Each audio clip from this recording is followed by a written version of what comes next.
Okay, Anna, thank you so much for kicking things off. Where the heck am I here? Here I am right here. So team three decided to go with Tesla. All right, cool, good choice. Let's go ahead and jump over to your sketches.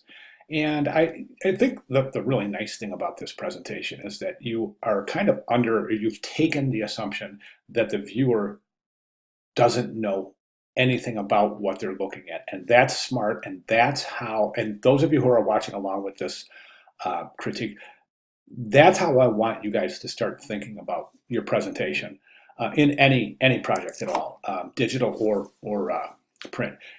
If you're presenting something to a specific audience or stakeholders regarding a specific project, you want to be as very clear and very detailed in your presentation. And I think the best way to do that is to just assume that the viewer has no clue what they're about to look at. So it kind of forces you as a designer to be thorough and complete in the presentation. And I really want you guys to think about that. Anna and those of you who are watching along, really think about that. Anna's done a great job here.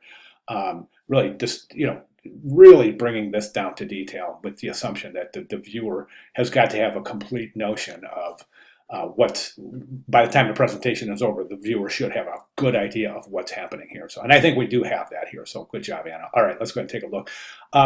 The first kiosk is excellent. You have the kind of the VR on the walls, and that's great. Then you have the configurator and I think it's a good idea. The second one I think is just as interesting. The second one might be a little more interesting because this one seems to only have one seat. And by the way, great job including the idea of having the actual seat and steering wheel that would be available in the model, the Tesla model. So, and then this one has two seats. So this is a little more intimate in that you would sit in this with the person that you're purchasing the car with, the wife or whatever the situation is, or the husband or whatever that situation is. And then you got the VR screens on the inside of the cockpit, so to speak. So I think that's a little more intimate, probably a little more effective than this. Um, but they're both great ideas. Now, one thing I want to mention about the first two is that as a vehicle configurator, there's a couple of things that you want to keep in mind. Number one, this is not going to replace a test drive.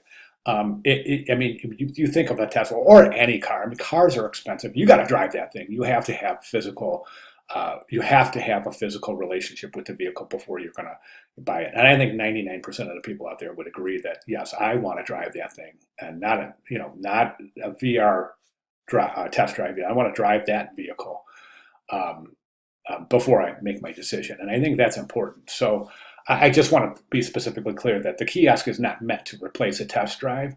The other thing is that in a couple of your notes you had stated that uh, the guest can actually purchase the vehicle right on the configurator. And that's something that's probably not very likely either.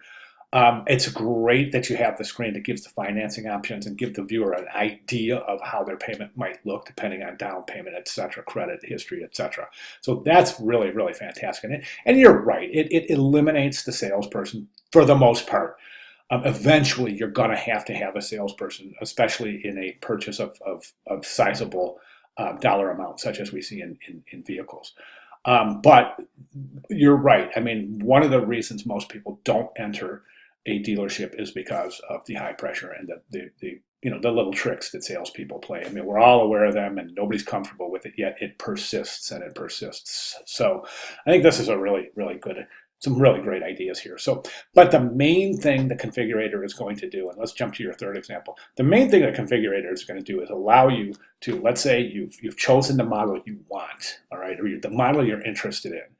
So either before or after the test drive, you can go to the vehicle configurator and customize how big are the rims, what color are the rims, what color are the bumpers, what color is the car, what color is the interior, as well as other things like the size of the tires and other four wheel capability, all wheel drive, et cetera, et cetera. But the main thing is to get a look and a feel for what the vehicle will look like and feel like. So you have this configurator that allows you to get a virtual look at the exterior and the interior, and with the ability to be able to change different options, right down to the color of the thread in the leather seats, right?